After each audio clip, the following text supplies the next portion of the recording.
Hello बच्चों, good afternoon to all of you. बच्चों, previous class में मैंने आप लोगों को क्वेश्चन नंबर 21 करने को दिया था, तो ऑलमोस्ट सभी स्टूडेंट्स किए हैं। पर फिर भी बच्चों में 21 नंबर का जो फाइनल कैलकुलेशन है, जहां पे आपका सम परसेंटेज ऑफ प्रॉफिट दिया था ऑन सेल्स। इनफैक्ट क्वेश्चन में सेल्स भी नहीं था, प्रॉफिट भी नहीं था। After determining the total cost और cost of sales, in question बच्चों दिया था some percentage of profit on sales. So उस जगह पे शायद बच्चों को प्रॉब्लम हो सकती है। So far as your question is concern बच्चों, क्वेश्चन इज वेरी सिंपल, जहां पे रॉ मटेरियल्स था, डायरेक्ट वेजेस था, अदर डायरेक्ट एक्सपेंसेस था। सो दीज थ्री आइटम्स बच्चों are considered in determining prime cost. Then your works overhead या factory overhead is given, तो हमें आराम से मिल जाएगा वर्क्स कॉस्ट। एंड उसके बाद बच्चों कोई भी work in progress opening and closing नहीं था, सो नो प्रॉब्लम बच्चों, that work cost is the net work cost. Then उसके बाद ऑफिस एंड एडमिनिस्ट्रेटिव ओवरहेड, ये भी डायरेक्टली क्वेश्चन में दिया है, इसको ऐड करने से we get cost of production. Then in fact बच्चों यहाँ पे ओपनिंग फिनिश गुड्स या क्लोजिंग फिनिश गुड्स भी नहीं है, so directly बच्चों move to the selling and distribution overhead, that is ₹2 per unit sold हुआ था। so 2 per unit sold बच्चों 50,000 यूनिट sold हुआ था, so that means selling and distribution overhead आपका हुआ 1 लाख। क्लियर? so 1 लाख निकालने के बाद finally you are required to बच्चों डिटरमाइन your क्या निकालना है, प्रॉफिट। क्लियर? तो वेरी सिंपल क्वेश्चन है, कोई भी डिफिकल्टीज तो है ही नहीं इस क्वेश्चन में बच्चों। अगर देखा जाए सिंपली हम लोगों ने पहले, अगर मैं यहाँ पे शॉर्टकट में बताता हूं बच्चों, रॉ मटेरियल कंज्यूम, बोलो कितना है अमाउंट, बोलो जल्दी। 91,000। उसके बाद क्या था, डायरेक्ट वेजेस 29,000। उसके बाद अदर डायरेक्ट एक्सपेंसेस बच्चों 10,000। तो इन तीनों को प्लस करने से 1,30,000 ये आपका हो गया प्राइम कॉस्ट। अगर आप यहाँ पे वर्क्स ओवरहेड ऐड करते हैं, दैट इज योर बच्चों 80% था आपका इसका डायरेक्ट वेजेस का, तो 80% ऑन बच्चों rupees 29,000, 23,200, so that is your 1,53,200, so this is your works cost, very simple। उसके बाद ऐड करोगे बच्चों office and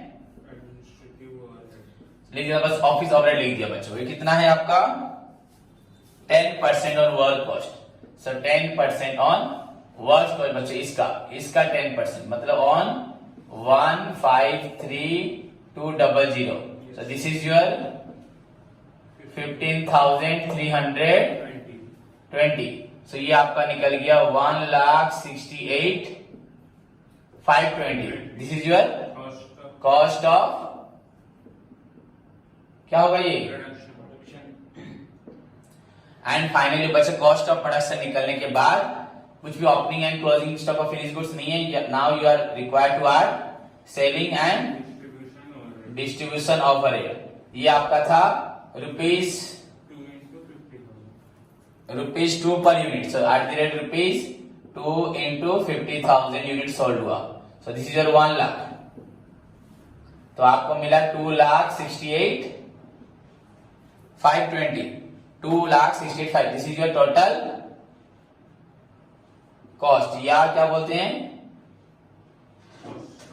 cost of sales बच्चों। This is your total cost या बोलेंगे कॉस्ट ऑफ सेल्स। क्लियर बच्चों? सो नाउ टोटल कॉस्ट या cost of sales, अगर इसको हम कंसीडर करते हैं बच्चों, यहां पे देखो टोटल कॉस्ट या कॉस्ट ऑफ सेल्स, जो बच्चे नहीं करे थे वो लोग भी करते, मैंने क्वेश्चन बना दिया पूरा, इज इक्वल टू बच्चों आपका निकला है 2,68,520। नाउ क्वेश्चन में क्या लिखा हुआ है, सेल्स तो नहीं है क्वेश्चन में, क्वेश्चन में सेल्स नहीं है, प्रॉफिट भी नहीं है, बस प्रॉफिट के बारे में लिखा है 20% ऑन सेल्स। क्या लिखा? 20% ऑन सेल्स। क्लियर? तो हमें इसको निकालना है अभी। किसको निकालना है? प्रॉफिट को। तो देखो बच्चों कैसे निकाला जाता है। ये मैंने सॉल्व कर दिया, तुम्हारा क्वेश्चन पूरा बना दिया ना। जो स्टूडेंट्स नहीं किए थे वो लोग कर ले। बार बार मैं हर चीज बोलता हूँ करने को, फिर खुद कर देता हूँ। तो बच्चों यहाँ पे प्रॉफिट 20% ऑन सेल। देखो सिंपली मैं तुमको दो चीज बताता हूँ। पहले देखो लेट बच्चों द सेलिंग प्राइस बी बच्चों 100। क्या लिया? 100। क्वेश्चन में क्या है? Profit 20% on sales. That is क्या होगा बच्चों? 20/100 इंटू 100 इज इक्वल टू ₹20। तो इसका मतलब क्या? कॉस्ट प्राइस क्या होगा?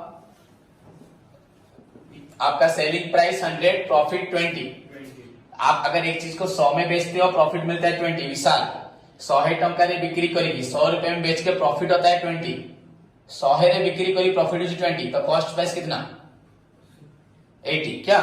तो जोर से बोले 80। तो ये कितना होगा बच्चों? Cost price equal to 100 minus 20 is equal rupees क्या हो गया? ₹80 मालूम पड़ा। तो अब देखो बच्चों यहाँ पे नाउ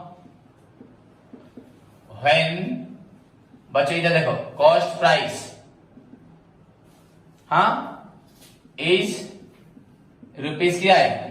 80। सेलिंग प्राइस बच्चों क्या है? 100 ना। तो व्हेन कॉस्ट प्राइस आपका इज रुपीज क्या होगा? 1। सेलिंग प्राइस क्या होगा? 80। हाँ नहीं, 100/80। सिंपल सी बात है बच्चों। एंड व्हेन कॉस्ट प्राइस आपका कॉस्ट प्राइस यहां कितना था? 2,68,520। Cost price is rupees selling price बच्चों आपका होगा 100/80 इंटू 2,68,520। तो ये 0 कैंसल बच्चों। 8 3 जा 24, 2 8 8 3 जा 24, 4 5 8 7 जा 42, 3 2 8 4 जा 8 3 जा 24,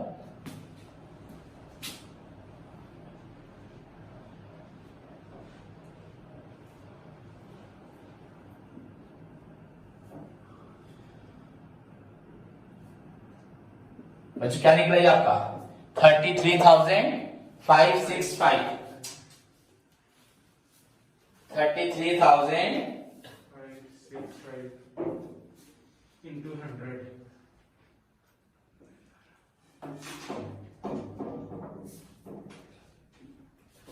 Into 100. बच्चों 33,565 हो रहा है इंटू 100 बच्चों इज इक्वल टू आपका होगा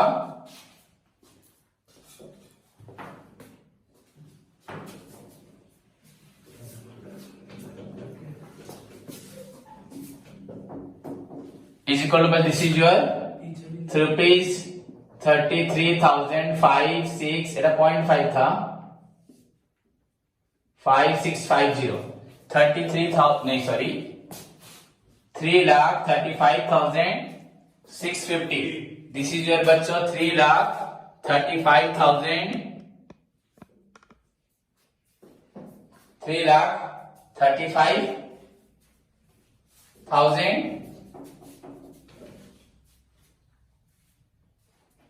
3,35,650 तो ये आपका हो गया क्या निकला ये सेल्स। तो अगर ये सेल्स हुआ बच्चों 3,35,650 तो यहां से इसको माइनस कर दो प्रॉफिट निकल जाएगा बच्चों तो प्रॉफिट कितना हुआ, 0 में से 0 गया 0, 5 में से 2 गया 3, आपका 6 में से 5 गया 1, 15 में से 8 गया 7 या 2, 12 में 6 गया 6। तो आंसर इज 67,130। आपका प्रॉफिट कितना हुआ, 67 आंसर तो नहीं, प्रॉफिट आपका हुआ 67,130। So this is your profit, answer निकला बच्चों। क्लियर?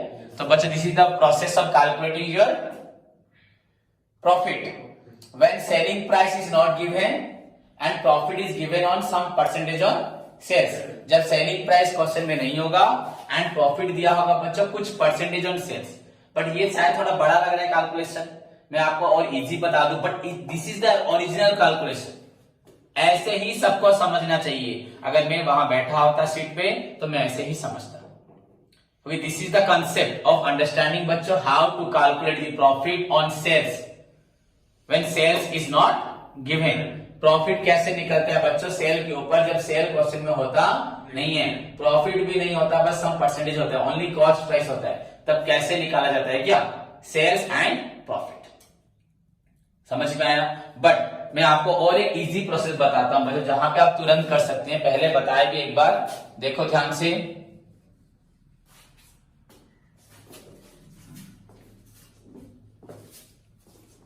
देखो बच्चों एक बार ध्यान से,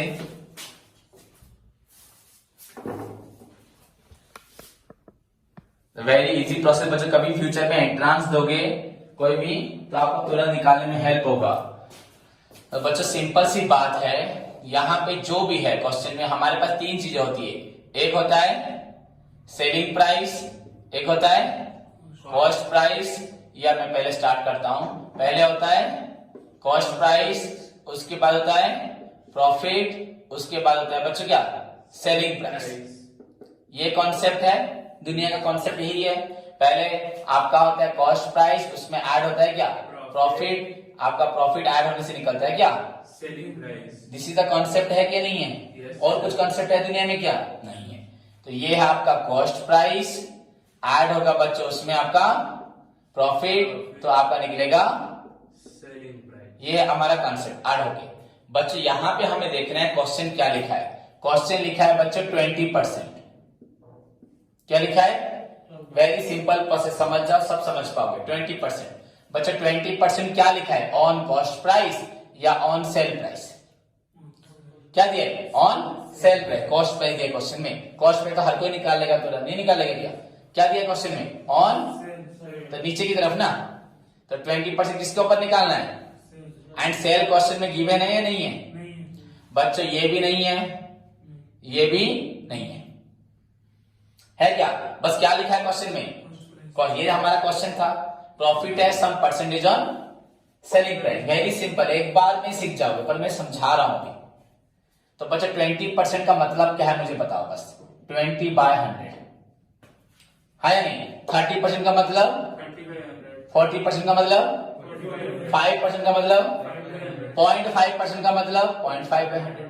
तो परसेंटेज मतलब वही होता है कि नहीं? सो 20/100 मतलब बच्चों तुम लोग समझ लो, वेरी सिंपल सी बात है। अगर 20/100 बोला जाए बच्चों तो सारे बच्चों ध्यान से समझ सकते हो। हम 20/100 लेके चलेंगे ना, और कुछ सॉल्व कर दें, या 1/5 लेके चलें? 1/5 लेके भी चल सकते हैं, दैट डिपेंड्स ऑन यू। 20/100 लो या 1/5, नो प्रॉब्लम। अब मुझे बस थोड़ी सी बात बताओ बच्चों, यहां पे 20 क्या है, 20 क्या है बच्चों, ओके। 100 क्या है, परसेंटेज के लिए 20/100 हुआ।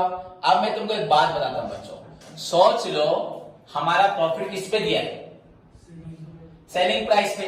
तो हम सेलिंग प्राइस क्या लेते हैं, 100 क्या लेते हैं, 100 लेते हैं कि नहीं? अगर हम ध्यान से सोचे अपने दिमाग में बच्चों, 100 रुपीज क्या है, सेलिंग प्राइस।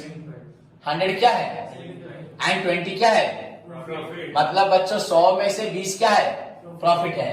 तो कॉस्ट क्या है, 80।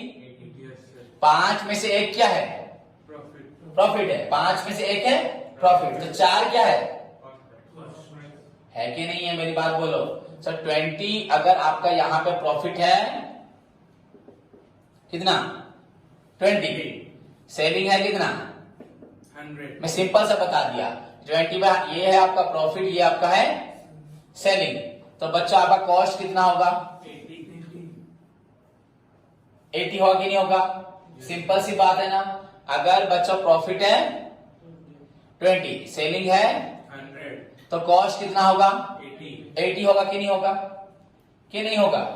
समझ में आया कि नहीं? अगर 5 लोगे, अगर 5 है आपका, 1 है प्रॉफिट, 5 है सेलिंग प्राइस, तो कॉस्ट प्राइस कितना होगा? 4. ओके बच्चे ये 20 हाँ बाय 100 है ना।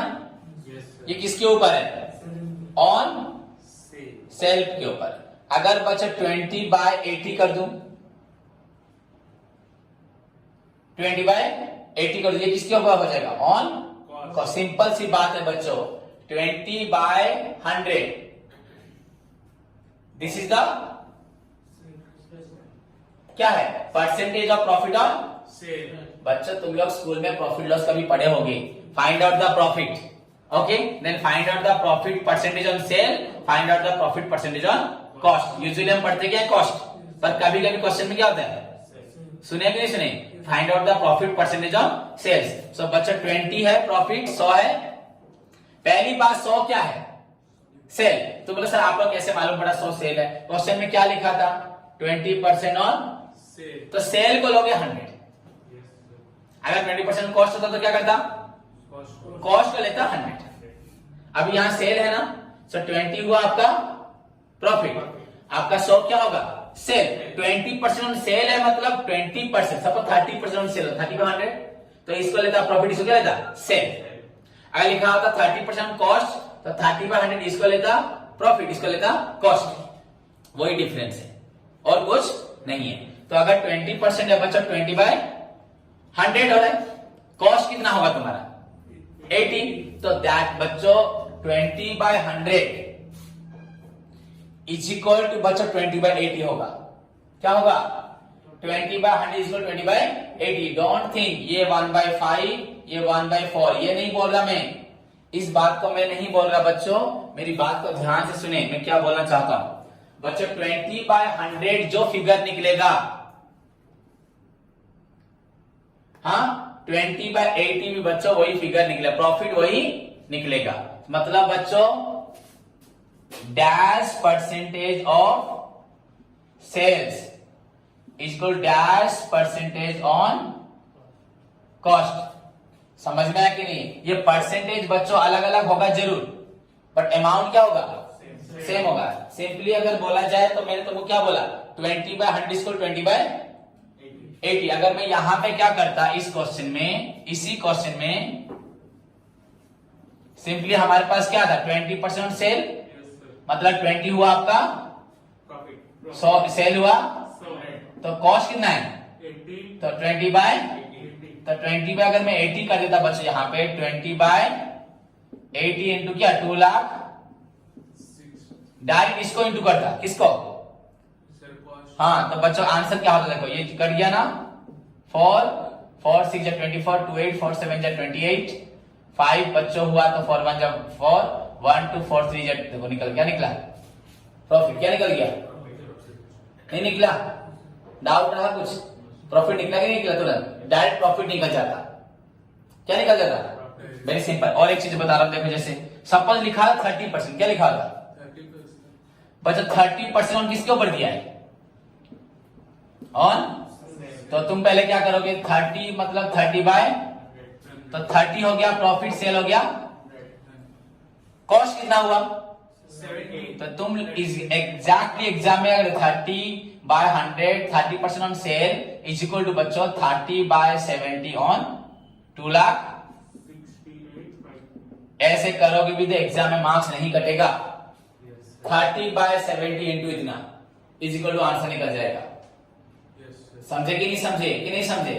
और अगर सपोज बच्चों आपको क्वेश्चन एग्जाम में पूछा है, simple 1 mark question, 1 mark MCQ में आएगा बच्चों, हाँ अभी तक बता दिया 20% on sales is equal dash percent on बच्चों कॉस्ट। तो आपको मैंने बताया 20 बाय 100, Yes, sir. हाँ इज इक्वल टू क्या होगा बच्चों 20/80। बट बच्चों ये 20/100 इंटू 100 हो रहा है ना, इंटू अगर यहाँ 100 करेंगे ये क्या हो जाएगा 25%। क्या होगा ये क्या होगा ये 20, ये होगा कितना, 20। तो that means 20% on sale is equal to 25% of cost. बच्चों कॉस्ट पे ज्यादा होगा ना कम होगा, ज्यादा होगा। प्रॉफिट ये है ना 67,000, ये बड़ा अमाउंट है, Yes, sir. 67,000 इसका कम परसेंटेज होगा, 67,000 2 लाख का क्या होगा ज्यादा परसेंटेज होगा, 67,000 2 लाख का क्या होगा ज्यादा परसेंटेज होगा, एंड 67,000 3 लाख का कम होगा कि नहीं होगा। Yes. तो डेफिनेटली बच्चों एग्जाम में दिमाग यूज करना है। 20% ऑन सेल्स इसको डैश परसेंट ऑन कॉस्ट, ऐसे लिखा होगा बच्चों 20% on sales is equal dash percent on cost, ऐसे लिखा होगा 16%, 18%, 25% ऑन। तो पहले सबको जानना है बच्चों सेल के ऊपर जो परसेंटेज होता है कॉस्ट के ऊपर ज्यादा होता है। Yes. तो विदाउट कैलकुलेशन हर एक बच्चा बोले ये तो होगा नहीं, ये भी नहीं होगा, ये भी नहीं होगा, ये क्या होगा आइदर ये होगा या नॉन होगा। ये अगर और एक फिगर दिया यहाँ पे 10%, तो आंख बदल क्या लिख दोगे 25%. Yes, sir. समझ में आया कि नहीं आया। वेरी सिंपल, मैं इतना तुमको बोल रहा हूं बच्चे, पर इतना बोलने की जरूरत नहीं होती। अगर सपोज बच्चों कॉस्ट पे होता 20% ऑन क्या होता, Cost. सो 20 बाय, तो 20 क्या है प्रॉफिट, Profit. 100 क्या है, Cost. तो बच्चों प्रॉफिट सेल्स कितना है बच्चों 120. 20 बाय 20 बाय 120. समझे कि नहीं। So 20 by, 120. तो अगर पूछा हो क्वेश्चन में dash percentage on 20% on cost is equal dash percentage on, ये कम हो जाएगा definitely. Yes. Sale cover percent इसको निकालो बच्चों, इंटू क्या करोगे 100 करोगे, ये काटा 2 6 जा 12, 6 में काटा बच्चों इसको, अगर 6 1 जा 6, 4 0 6 6 जा 36, ये 16.67%। डेफिनेटली बच्चों 20% ऑन कॉस्ट सेल के ऊपर क्या हो जाएगा कम हो जाएगा. एग्जैक्टली क्वेश्चन आएगा, तुम लोग एग्जाम में क्या करके आओगे गलत करके आओगे, गलत करके आओगे नहीं पढ़ोगे तो। एग्जैक्ट कौन सा क्वेश्चन आता है बताता हूं बच्चों, एग्जैक्ट ये क्वेश्चन आएगा 25% ऑन कॉस्ट क्या आएगा, 25%. कोई प्रॉब्लम नहीं है Yes, sir. सॉरी 25% ऑन बच्चों सेल्स क्या आएगा, Sales. तो कोई प्रॉब्लम 25 बाय 100, ये 25 क्या है, Profit. ये क्या है, Sales. तो कॉस्ट क्या होगा 75. 25 बाय 75. परसेंटेज कितना होगा बोलो, ये परसेंट इंटू 100 कर दो ना, Yes, sir. ये कट गया, ये 33 पॉइंट, 3. हर साल 2-3 साल में ये क्वेश्चन आएगा। 25% on selling price is equal to 33.3% on. Cost. बच्चों इसका अमाउंट अगर सब 100 रुपीज हो रहा है ना, Yes. इसका अमाउंट भी क्या होगा 100 ही होगा.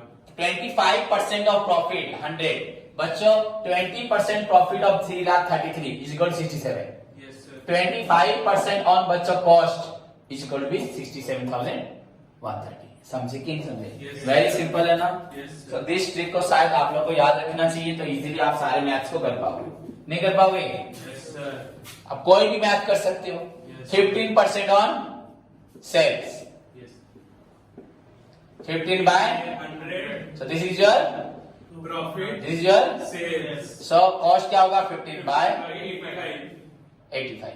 अगर एक बच्चे को जो कैलकुलेशन मैंने करके दिखाया बाय टेकिंग द बच्चों सेलिंग प्राइस x या 100 लेना बेटर होगा, इजी होगा।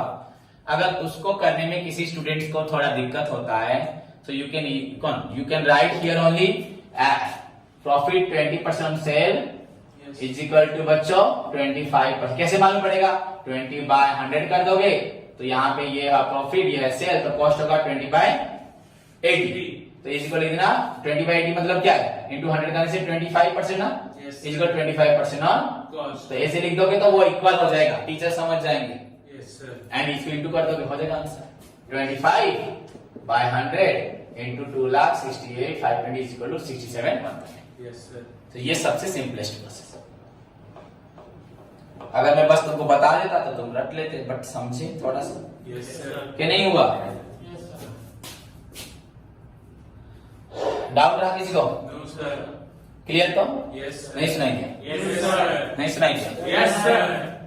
भूल गए तुम लोग, समझा? हाँ यस बोल रहा है बता।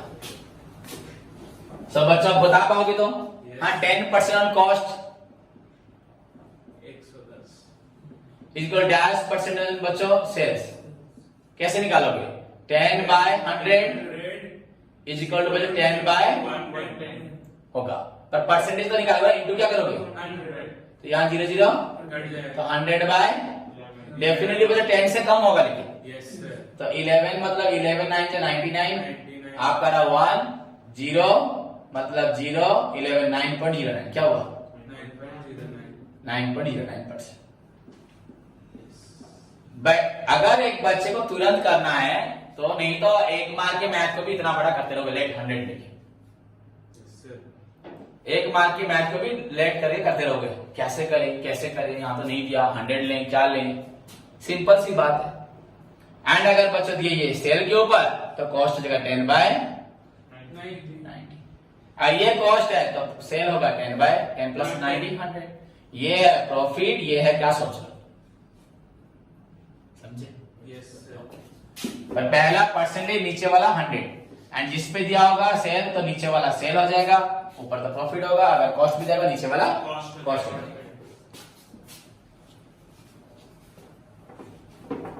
सीखने को बच्चों बहुत कुछ है, सीखोगे। नाउ बच्चों क्वेश्चन नंबर 22।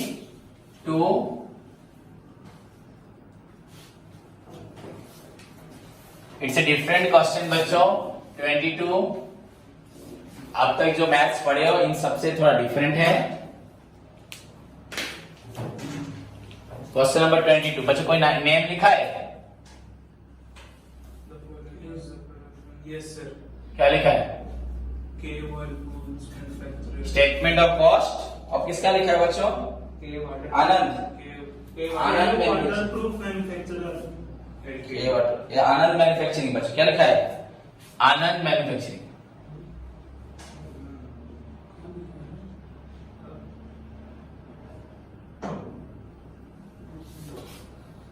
कौन सा बुक पढ़ रहे हो? देखो न्यू है ना ओल्ड है? मेरा लिखा के मैन्युफैक्चरर, के वाटरप्रूफ मैन्युफैक्चरर। इसमें भी वही है. और उसके बाद वाला क्वेश्चन है ये, पहले देख लो आनंद मैन्युफैक्चरिंग, कोई प्रॉब्लम नहीं, सिंपल ही क्वेश्चन है सब, वेरी इंपॉर्टेंट वन है बच्चों। आनंद मैन्युफैक्चरिंग देखो, उसके बाद देखो तुम्हारे बुक में नहीं सर. लिखा था बुक थोड़ा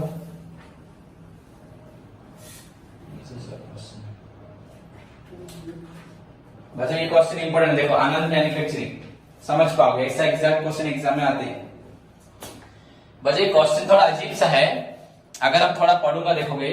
the books and records of the Anand manufacturing company present the following data for the month of बच्चों अगस्त 2015। कौन सा मंथ दिया है? ध्यान से सुनो, for the month of August 2000।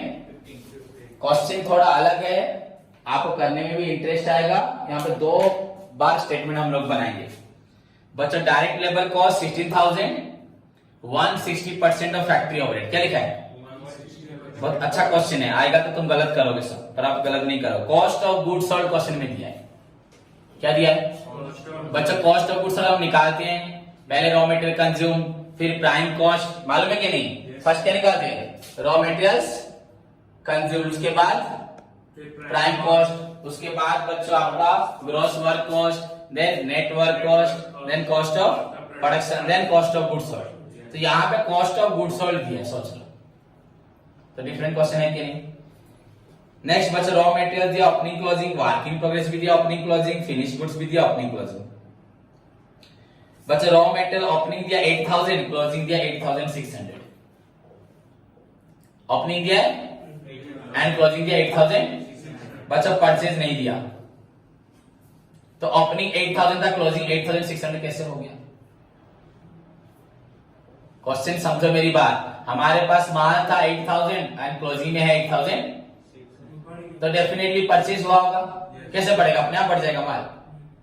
Materials था 8000, मैं 10 किलो आटा लाया था, मम्मी खाना बनाने के बाद बोल रही है क्या पहले 10 किलो आटा पड़ा था, अब बोल रही 11 किलो आटा पड़ा है, कैसे आटा इतना हो जाएगा? परचेज किया होगा। तो परचेज किया होगा, परचेज क्वेश्चन में दिया नहीं है। दिया नहीं है, समझे क्वेश्चन को? परचेज क्वेश्चन में नहीं दिया है। उसके बाद सेलिंग एक्सपेंसेस दिया है, जनरल एंड एडमिनिस्ट्रेशन एक्सपेंसेस दिया है, सेल्स दिया है और कुछ दिया नहीं। यहाँ परचेज नहीं दिया तो डिफरेंट क्वेश्चन है कि नहीं, इंपॉर्टेंट है कि नहीं? तो इस क्वेश्चन को कैसे करोगे बच्चों? डेफिनेटली तुमको मालूम है, बचपन से शायद तुम लोग पढ़ के आ रहे हो और मैंने भी शायद बहुत बार बोला है बच्चों, अगर इक्वेशन देखा जाए, सपोज अगर मैं बोलूं a plus B is equal to, बच्चों अगर सपोज c होता है, सपोज x ले लो, क्या ले लो, तो इन तीन फिगर में अगर बच्चों दो फिगर मालूम होंगे और एक नहीं मालूम होगा तो मालूम पड़ जाएगा। Yes sir. अगर a भी मालूम है तो x मालूम पड़ेगा, x भी मालूम है तो a मालूम पड़ेगा, a और x मालूम है तो b मालूम पड़ेगा। Yes sir. तो अभी तक आप पूरा प्रॉब्लम सॉल्व करते आते थे, लास्ट में निकालते थे cost of goods Goods sold. sold। यहाँ पे कॉस्ट ऑफ गुड्स सोल्ड दिया है, सारे आइटम दिए हैं, एक आइटम नहीं दिया परचेज, एक आइटम नहीं दिया क्या? सब आइटम दिया है बच्चों, ओपनिंग स्टॉक, क्लोजिंग स्टॉक, आपका डायरेक्ट वेजेस वगैरह, फैक्ट्री, सब कुछ दिया है, वर्क इन प्रोग्रेस सब दिया है बच्चों, कॉस्ट ऑफ गुड्स सोल्ड भी दिया है, पर एक आइटम में क्या दिया है, क्या नहीं दिया? परचेज। तो कैसे निकालोगे बच्चों? अगर इससे अगर सारे आइटम्स को पीछे जाएंगे, जो प्लस किया था वो माइनस, जो माइनस किया था प्लस, अगर बैक करेंगे, समझे कि नहीं? अगर बैक यहां से एक कैसे निकलेगा बच्चों? बी को लाके इसमें माइनस करना पड़ेगा ना प्लस करोगे? अगर बी यहां माइनस हुआ तो प्लस करते हैं। तो बच्चों यहां से इस फिगर से कॉस्ट ऑफ गुड्स सारे आइटम्स को बैकवर्ड मैनर में क्या करोगे? प्लस माइनस करते जाओगे, तो तुम्हें क्या मिलेगा? Raw material.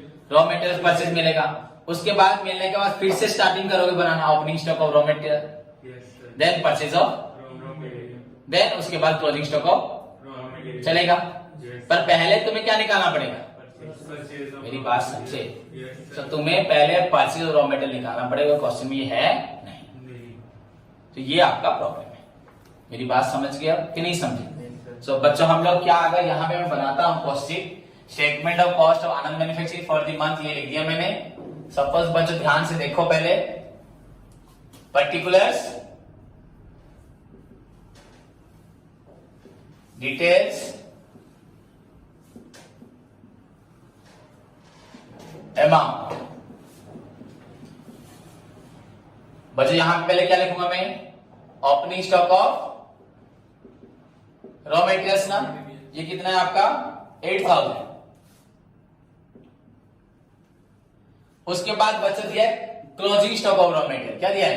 Closing stock. And purchase नहीं दिया, एंड क्लोजिंग दिया 8600। तो डेफिनेटली बच्चों परचेज होगा कि नहीं होगा? Yes sir. परचेज बिना हुए कैसे क्लोजिंग पड़ गया? परचेज ऑफ, ये दिया है क्या? अब क्या करेंगे, समझ में आया कि नहीं? अब फिर से क्या करेंगे? और एक स्टेटमेंट बनाएंगे ना, यस सर। क्या करोगे? और एक स्टेटमेंट बनाएंगे। तो यहां क्या लिखूंगा आप बोलो,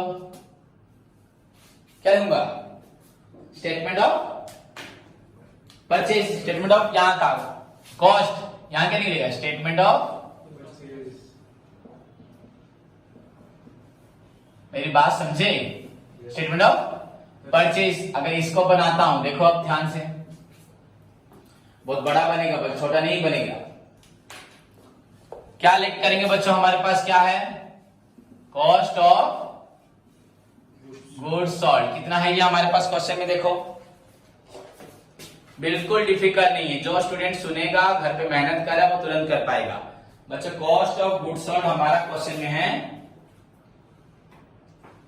56,000। कितना है? 56,000। अब इससे पहले आइटम क्या आता है बताओ? कॉस्ट ऑफ गुड्स सोल्ड का पहला प्रीवियस आइटम क्या है? Closing stock of finish goods. Backward करो, कॉस्ट ऑफ गुड्स सोल्ड से पहले क्या आता है? Closing stock. माइनस ना प्लस?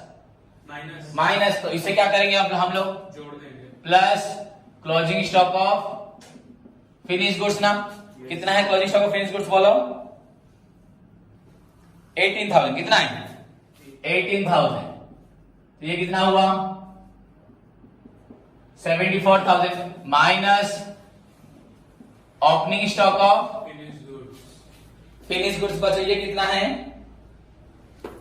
14,000। क्या है ये, क्या प्लस करोगे माइनस करोगे Sir, minus. बच्चों? बैकवर्ड प्रोसेस में हो रहा है, क्या हो रहा है Backward. बैकवर्ड। तो दिस इज योर 60,000। ये क्या निकला, बोला आशीष, क्या निकला ये? सर ये उसका कुछ वो कॉस्ट कॉस्ट ऑफ प्रोडक्शन। तो डर डर के बोल रहा है कॉस्ट ऑफ, Production. दिमाग पूरा पढ़ाई में तो पूरा कॉस्ट ऑफ। फिर क्या होगा बच्चों, माइनस क्या होगा, बोल? Office and administrative. Office and administrative Overhead. Overhead बच्चों हुआ। तो ये कितना दिया क्वेश्चन में, लिखा है जनरल एंड एडमिनिस्ट्रेशन एक्सपेंसेस, वही होगा Yes, sir. General and administration expenses. General and, Administration. तुम लोग अच्छे से लिखना कॉपी में फुल फॉर्म करके बच्चा। This is your 2600। तो प्लस होगा ना माइनस होगा? Sir, minus. So this is your 57,400। ये क्या निकला? Sir, ये works. नेक्स्ट नेट, यहाँ वर्क इन प्रोग्रेस था ना, Yes, sir. यहाँ पे वर्क इन प्रोग्रेस था ओपनिंग क्लोजिंग। तो क्या निकलेगा पहले? Net work. Net work cost निकलेगा। उसके बाद कहां चलेंगे हम लोग, बोलो? Work in progress. माइनस ना plus, plus work in progress Closing. Closing. ये आपका है 12,000। कितना है? 12,000. 12,000। ये ऐड हुआ तो दिस इज योर 69,400 माइनस बच्चों work in progress Opening. Opening. ये आपका है 8,000। So calculation of material purchasing backward manner में हो रहा है कि नहीं हो रहा है? सो दिस इज योर बच्चों 61,400। ये क्या निकला आपका? Gross works cost. Gross works Cost. Cost. समझ में आया? तो this is your gross works cost. देखो कैसे हो रहा है। उसके बाद बच्चों आगे बढ़ेंगे ना, अब माइनस क्या होगा? Prime cost. Prime cost. तेरा सर फैक्ट्री ओवरहेड क्या होगा? प्राइम चला गया फैक्ट्री, इसलिए तो बोला ध्यान नहीं दे रहा। फैक्ट्री ओवरहेड नहीं, Yes. तो फैक्ट्री ओवरहेड कहां गया तेरा? तो ये ग्रॉस निकला है, ग्रॉस से बैक करेगा फैक्ट्री, फिर निकलेगा क्या? Prime cost. ग्रॉस से फैक्ट्री माइनस करेगा, क्या निकलेगा? Prime cost. नहीं निकलेगा। प्राइम कॉस्ट से अगर माइनस करोगे वो डायरेक्ट वेजेस वगैरह, तो निकलेगा रॉ मटेरियल्स कंज्यूम, बैक नहीं होगा। सो बच्चों आपका फैक्ट्री ओवरहेड यहाँ पे नहीं दिया क्वेश्चन में, यहाँ पे दिया है डायरेक्ट लेबर कॉस्ट। देखो इधर ध्यान से क्वेश्चन देखो, यहाँ पे डायरेक्ट लेबर कॉस्ट 16,000 क्या दिया है? यहाँ ब्रैकेट में लिखा है 160% of factory overhead.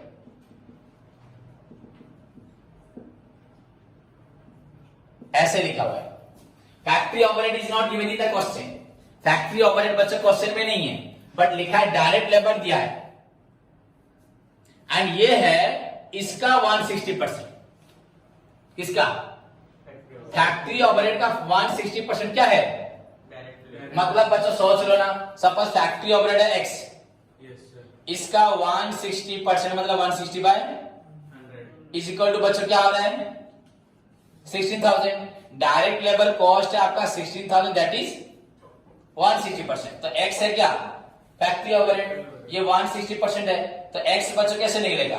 16,000 Into 100 by 100. 100 bye 160. 160, तो निकल जाएगा फैक्ट्री ओवरहेड, नहीं होगा? तो ये भी ऐसे क्वेश्चन आएगा। तो 16,000 और ज्यादा लिख नहीं रहा, हो तो गया ना अपने आप, Yes, sir. Into 100 bye 160। ये क्या निकलेगा? 3 कट गया बच्चों 100, तो आपका 10,000 क्या निकला? 10,000 मतलब ये क्या निकला? 50,400। ये क्या निकला आपका? अब क्या निकला बोल? अब निकला प्राइम कॉस्ट 51,400। ये 51,400 अगर हम माइनस 10,000 माइनस के निकला, prime cost is your 51,000। Clear? अब क्या करना है, मतलब प्राइम कॉस्ट से पहले क्या आता है? डायरेक्ट लेबर, तो यहां पे था ऑलरेडी, था ना, क्या था हमारा? 16,000। So minus direct 16,000 so this is your 435। ये क्या निकला? रॉ मटेरियल्स कंज्यूम क्या निकला? रॉ मटेरियल कंज्यूम क्या निकला बच्चों? 35,400। सोचो, ध्यान से सोचो, हुआ कि नहीं हुआ? Yes, sir. अब थोड़ा ऊपर का इरेज करूं। Yes, sir. 35,400 को लेते हैं रॉ मटेरियल कंज्यूम। 35,400 आपका हुआ raw materials consume. Let's move to बच्चों, ऊपर चलें ना, ऊपर जाता हूं। हाँ, Yes. यहां लिखता है, एक्स्ट्रा इरेज नहीं कर रहा बच्चों। रॉ मटेरियल कंज्यूम निकला आपका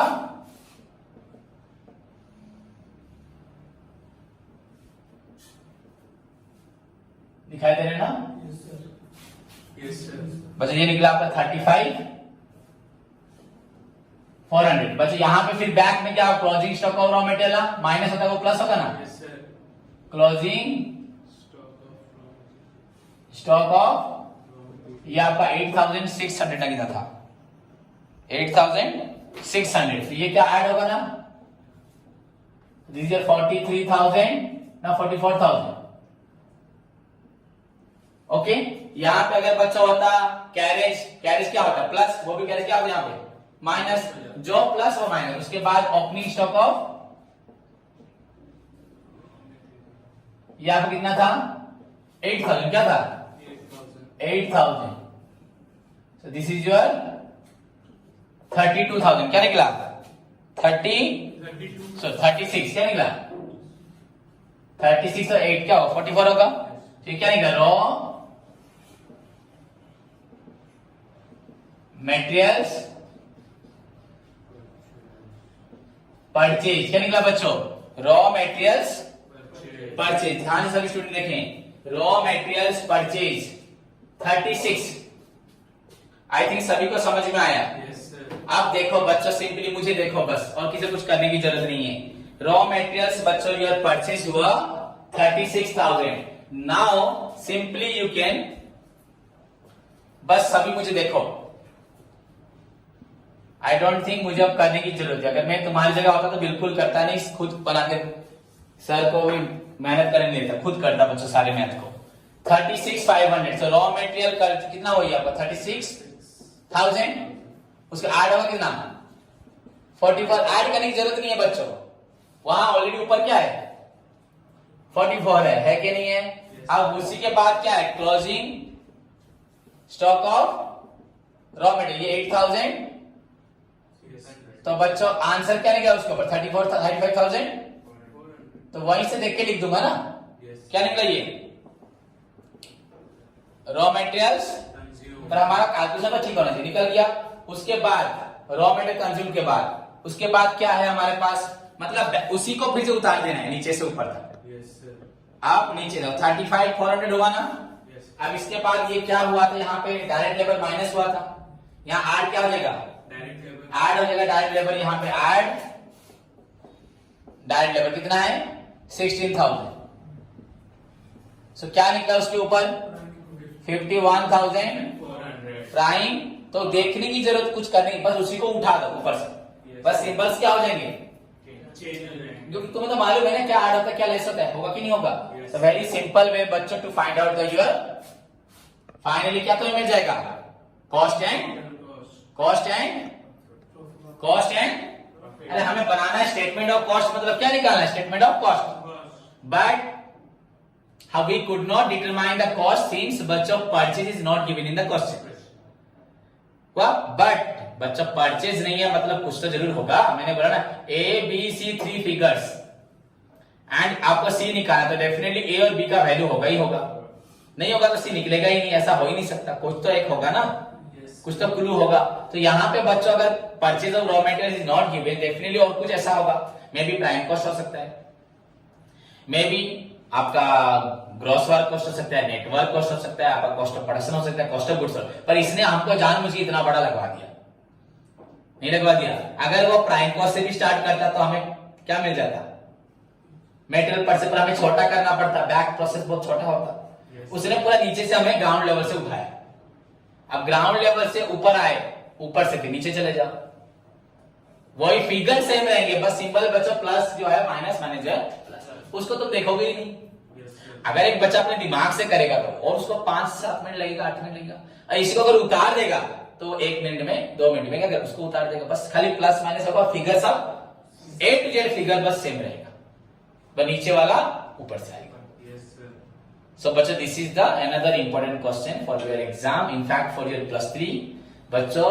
number of times in question बच्चों some informations बच्चों always आपका not available in that situation before preparing the cost sheet। बच्चों cost sheet is a statement of cost which is prepared to find out the total cost as well as ए बच्चे कौन बात कुछ की class रे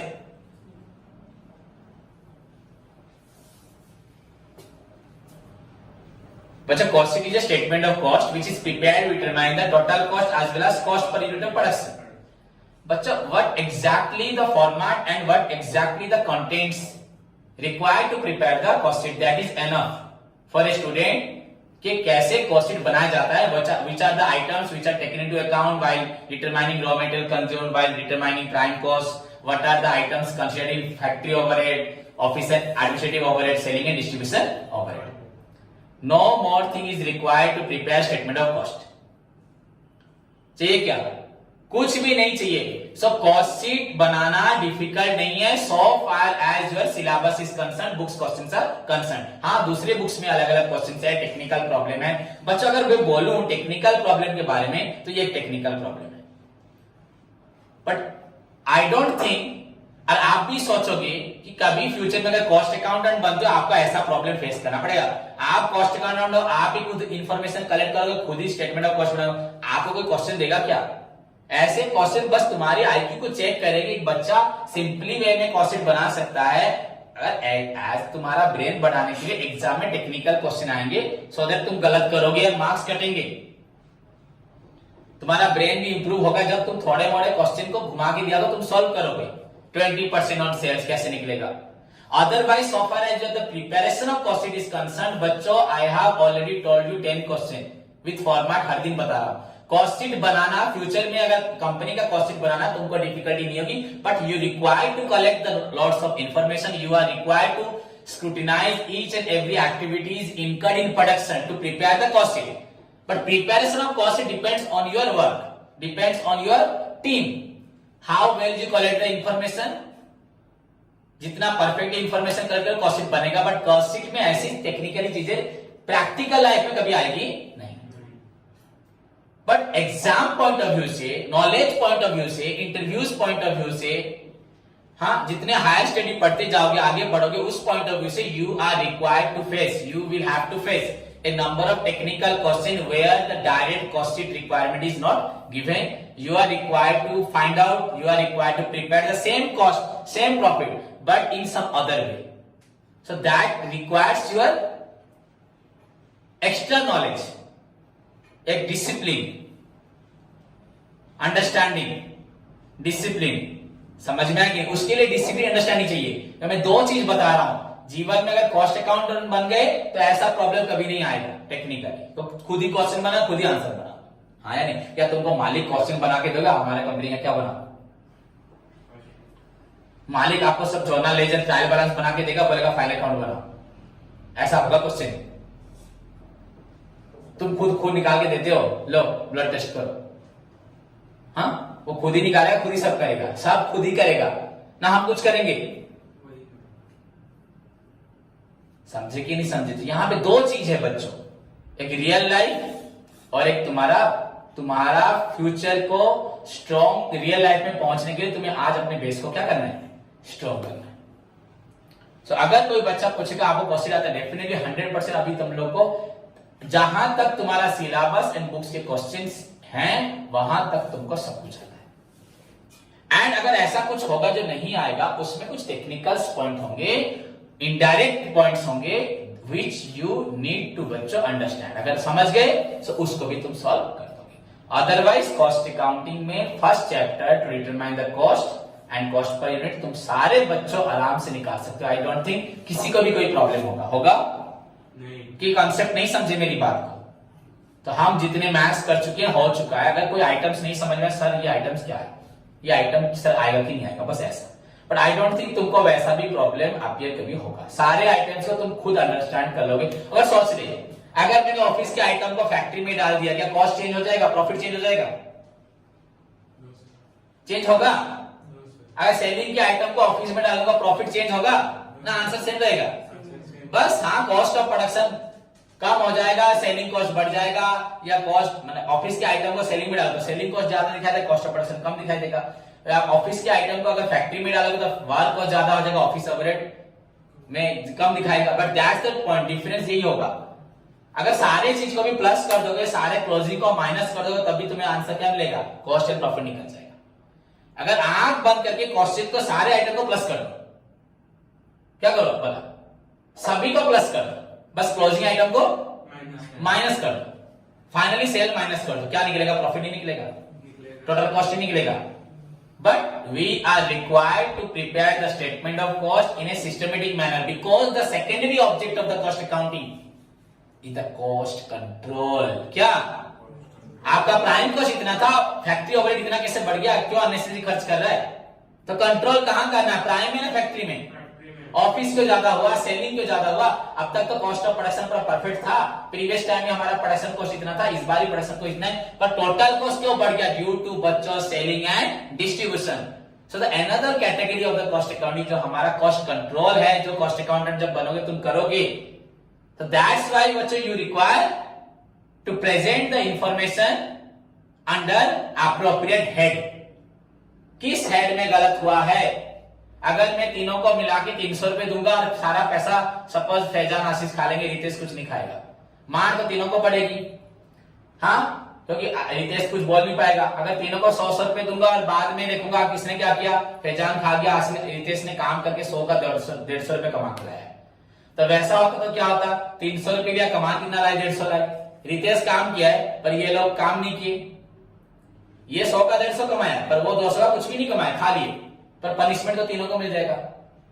पर अगर तीनों में बांट दिया जाए, फाइनली देखो रितेश 100 का 150 लाया, दैट मींस वो काम किया, ये लोग दोनों काम, तो पनिशमेंट किसको मिलेगा, इन दोनों को मिलेगा। ये 100 का 150 लाएगा तो नेक्स्ट टाइम इसको ही 300 रुपए दूंगा, ये कितना लगेगा, 450 लेके आएगा, नहीं लाएगा। तो अगर डिफरेंट डिफरेंट क्लासिफाई नहीं किया जाए, एक थाली में खाना दोगे सबको, तो सब एक जरा ज्यादा खा लेगा, खा लेगा कि नहीं खा लेगा? ऐसा होता है कि नहीं होता? बचपन में सोचो, हाँ, जो चला होगा वो क्या करेगा, दादा खाएगा, बाकी बेवकूफ बैठा रहेगा, शर्म करता रहेगा। So that's बच्चों, the objective of cost accounting is the ascertainment of cost and control of cost can be possible only when classification of cost। क्या होगा? तो इसलिए तो ऑब्जेक्टिव में था फर्स्ट क्या, ascertainment of cost, सेकंड था क्लासिफिकेशन ऑफ कॉस्ट, थर्ड था क्या, कंट्रोल। पर बोलते वक्त हम बोलते हैं objective of cost accounting is the ascertainment of cost and control of cost, but actually ascertainment of cost के साथ साथ एक पॉइंट चलता है क्या, क्लासिफिकेशन नहीं हो तो कैसे कंट्रोल होगा, समझे कि नहीं? सो दिस इज योर टुडेज पढ़ाई, होप सभी को समझ में आया, क्वेश्चन समझ में आया, और मैं बाकी करूंगा, बहुत सारे क्वेश्चन कर दिए या नहीं करूंगा, that depends on me, but so far your exam is concern, इतने question is sufficient for your clear conceptual clarity for बच्चों कॉस्टिंग एंड और your statement of cost, clear? So hope सभी को समझ में आया। टुडेस होमवर्क बच्चों सारे बच्चे क्वेश्चन नंबर 22 तक अप टू डेट करके फेयर में भेजेंगे। मेन डिवीजन दिया था लास्ट क्लास में ना, क्या दिया था, दिया था 5 तक, 6, उसके बाद बच्चा 10 तक करके दिखाओगे मेन डिवीजन, हाँ मेन डिवीजन 10 तक करके दिखाओगे। सॉरी तो बोला नीचे पर बोल दिया बच्चों, क्योंकि कल तुम्हारा एग्जाम है रिटर्न नाट। सो आज का होमवर्क इसको कंप्लीट करोगे फेयर कॉपी में, देन डिटरमिनेंट्स का बच्चों A to Z theory with सारा प्रॉब्लम, 1 मार्क 2 मार्क 3 मार्क्स। मैं कल सारे स्टूडेंट्स का 50 में से 50 देखना चाहता हूं। यहां पे अवेलेबल बच्चों Azhar, Biswajit Chand, Om Prakash, all girls who are available in the क्वेंजर टाउन, उनको बोला जा रहा है कि कोशिश करके विद पेरेंट्स का परमिशन, अगर पेरेंट्स चाहते हैं, मास्क एंड सैनिटाइजर लेके कल आके एग्जाम देंगे। आई विल प्रोवाइड यू, सबको सेपरेट रूम दूंगा सैनिटाइज के साथ, सबको अलग अलग रूम, 2-3 बच्चे एक रूम बैठेंगे और एग्जाम देंगे, और जो ऑफलाइन में, जो नहीं है ऑनलाइन पे, वो लोग ऑनलाइन पे एग्जाम देंगे। एग्जाम टाइमिंग में आज रात तक बता दूंगा क्लास के बाद। समझ में आया? पर सबको आना पड़ेगा, जो एग्जाम नहीं देगा 100 rupees fine with termination from the MCC immediately, no excuse. बापा देव खराब, महादेव खराब, मो देव खराब, झाड़ा होता बांती होता मुझे शुणवी नहीं, नो एक्सक्यूज। पाठ पढ़ी किसी नहीं, किसी एक्सक्यूज नहीं। समझ में आया? All are compelled to attend and बच्चों अपियर द एग्जाम, सभी के लिए कंपलसरी। तब तक के लिए होमवर्क यही रहा। Take care, God bless you all.